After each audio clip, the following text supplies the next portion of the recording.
Terror from the Deep je druhý diel ťahovej stratégie zo série XCOM. Odohráva sa takmer celý pod vodou, inak engine a hrateľnosť ostali rovnaké. Zdvihla sa len obťažnosť a zhustla atmosféra. Dnes si povieme o vývoji hry a novinkách, ktoré tento druhý diel priniesol. Prvý diel vyšiel v roku 1994. Vytvorili ho bratia Golopovci vo firme Mythos Games. Tým pomáhali vývojári z Microprose. Po vydaní sa z XCOMu stal obrovský hit. Microprose preto chcelo, aby Mythos urobili pokračovanie do 6 mesiacov. Chceli samozrejme čo najviac a najrýchlejšie vyťažiť z popularity hry. Julian Golob povedal, že sa to bude dať, keď zmenia grafiku a urobia len malé zmeny v hrateľnosti. No nakoniec to odmietli a Microprose licencovalo kód hry od Mythosu a druhý diel vytvorilo interné štúdio vo Veľkej Británii. Pokračovanie bolo do roka na svete. Mythos zatiaľ pracovali na treťom diele s podtitulom Apocalypse, pretože verili, že nový diel by mal priniesť niečo nové a nemala by to byť rovnaká hra len s inými textúrami. Keďže druhý diel vyvíjali čisto vývojári z Microprose, v producentskom kresle sedel Stuart White a hlavným dizajnerom bol Steven Goss. Umelcov a programátorov bolo oveľa viac, tí použili engine z prvého dielu a preskinovali celú hru. Vytvorili v podstate len nové asety, ktoré využili na nové misie. Nevytvorili žiadne nové herné mechanizmy, pretože tie by ich stali čas a oni chceli vytvoriť hru čo najrýchlejšie. Originálne vytvárali druhý diel pre DOS, no zároveň vyvíjali port pre PlayStation a začali pracovať na novom projekte XCOM Alliance, čo mala byť strieľačka z prvého pohľadu bežiaca na Unreal Engine. Tá bola nakoniec zrušená, pracovala sa na nej už od roku 96 a mala komplikovaný vývoj. Jej vydanie bolo stále v nedohľadne, až bola v roku 2002 zrušená. Golob to komentoval, že nevie prečo a ako sa to vo vývoji tejto hry pokazilo. Terror from the Deep bol vydaný 1. júna 1995 na DOS.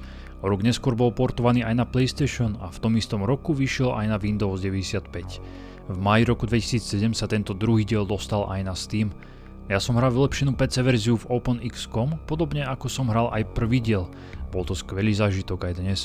A skúšal som aj verziu pre PlayStation. Tá je úplne totožná, no trápia ju pomalé načítacie obrazovky a celkovo pomalosť hry s gamepadom. Inak atmosféra a aj hrateľnosť ostala nezmenená. Po vydaní si druhý diel viedol u kritiky veľmi dobre, podobne ako jeho predchodca.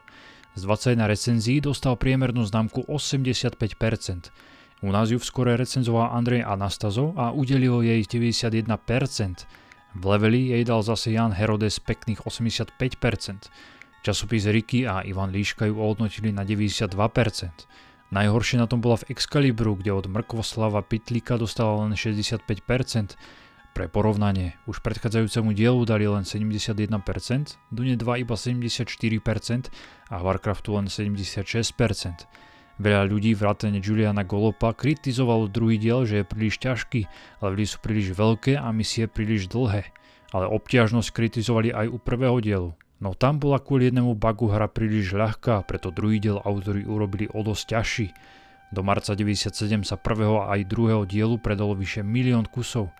Portu na PlayStation sa darilo o trošku horšie, vo svete dostala 81% a od našich recenzentov v leveli 5 zo 7 a v časopise Riky 2 mínus.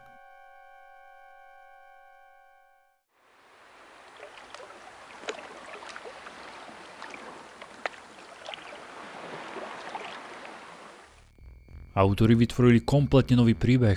Druhý diel je zasadený do roku 2040, 4 dekády po udalostiach z prvého dielu. Potom, ako ste porazili mimozemšťanov z Marsu, aktivoval sa vysielač, ktorý zobudil skupinu mimozemšťanov v hĺbke mora.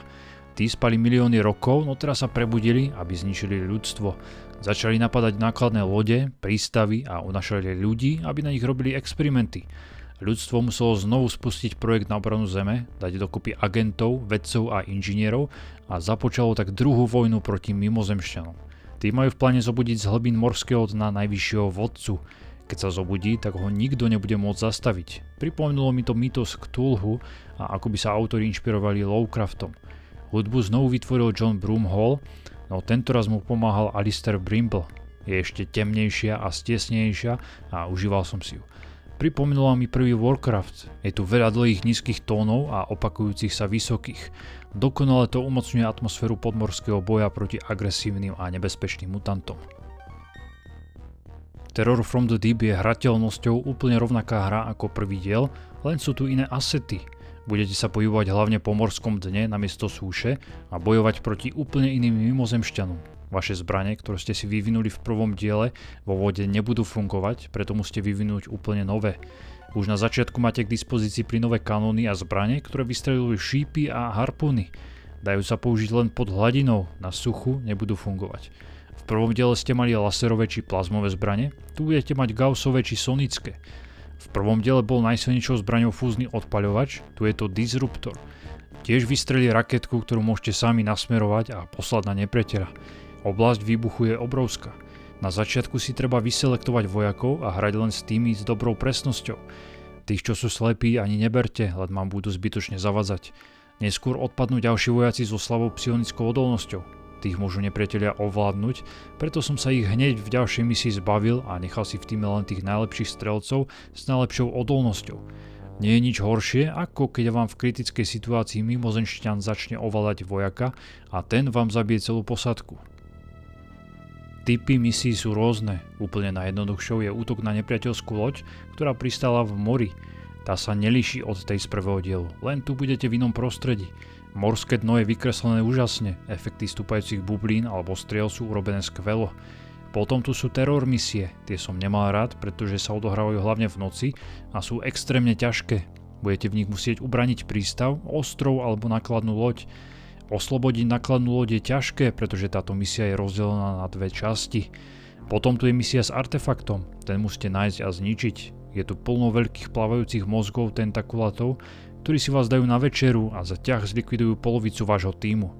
Nepomôže vám ani najsilnejšie brnenie, vojaka zabijú na dotyk a premenia na ďalšieho tentakulata. Pripomínali mi chrycalicov z prvého dielu. Tí z ľudí zase vytvárali zombie. Vo vode stretnete aj halucinoidov, čo sú také medúzy, ktoré vás zabijú elektrinou.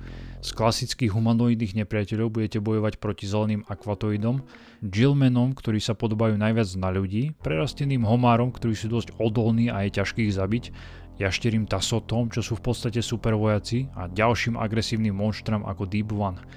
Sú tu misie, v ktorých budete musieť braniť svoju základňu, pretože vám ju napadnú mimozemšťania. Alebo vy zaútočte na ich kolóniu, keď ju nájdete. Tieto misie sú ale veľmi náročné a musíte mať už dobrú výbavu. Obťažnosť je na oveľa vyššej úrovni než u predchodcu. Nepriatelia majú väčší dohľad než vy, majú lepšie zbrane, viac toho vydržia a vedia, kde sa pohybujete. Aj keď vás nevidia, tak dokážu ovládnuť myseľ vašich vojakov. Vy toho na začiatku moc nevydržíte, ani s najlepšou zbrojou to neskôr nebude o moc lepšie a vašim vojakom stačí veľakrát len jedna strela a padnú k zemi. Ak po nejakej strele od Emzaka ešte žijú, majú smrteľné zranenie, ktoré im každý ťah zoberie nejaký život. Ak nemáte lekárničku, tak sa s vašim vojakom môžete rozlúčiť. Na začiatku máte slabé harpunové zbrane, takže si hneď treba vyskúmať aspoň gaussovú pušku. Chemické svetlice sa hodia na nočné misie, bez nich na ne nechoďte, lebo nič neuvidíte. Stačí jednu hodiť do každého tmavého miesta a nepriateľov uvidíte ako cez deň. Mne trvalo odohratie každého mesiaca približne hodinu herného času. V januári som zaútočil na jednu mimozemskú loď a odohral jednu náročnú terror misiu. V nej som len vyliezol s jedným vojakom a už mi ho zabili. Bol som preto zalezený v lietadle a odtiaľ všetkých Emzakov kosil. Vo februári už som mal vyvinuté gaussové zbrane a zaútočil na ďalšie zaparkované UFO. Druhá terror misia pre mňa dopadla už oveľa lepšie, zobral som si aj svetlice a moji vojaci boli po pár misiách skúsenejší a boli presnejší. V marci som si začal stavať druhú základňu v Indickom oceáne, ktorú som špecializoval hlavne na vedcov a laboratórium. Potom mimozemšťania zaútočili na prístav, takže som ho išiel obrániť. Táto misia bola cez deň, čo mi viac vyhovovalo. Neskôr ten mesiac som obsadil ešte dve plavidlá mimozemšťanov. V apríli som si postavil zadržovacie cely a skúsil omračiť nejakých Emzákov, aby som ich mohol vypočuť. Potom som išiel zachrániť loď, to bola veľmi dlhá misia, ktorá mi trvala takmer hodinu. Ďalšia záchrana lode v máji bola náročná, pretože sa odohrávala v noci a objavili sa v nej noví jašteri nepriatelia. Na nich moje gaussové zbrane neboli až také účinné a dlho trvalo, než som zabil jedného jaštera. Potom som si vyrobil novú akvatickú zbroj, ktorá ma pred Emzakmi moc neochránila a ďalší mesiac som už mal sonické pušky.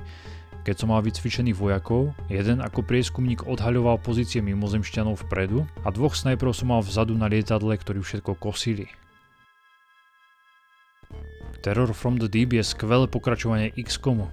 Na prvý pohľad pôsobí skôr ako taký datadisk, pretože všetko ostalo pri starom, len sa preskinovalo prostredie a sú tu noví nepriatelia a zbrane. Obťažnosť je neúprosná, preto ju odporúčam hráčom, ktorí už dohrali pôvodnú hru.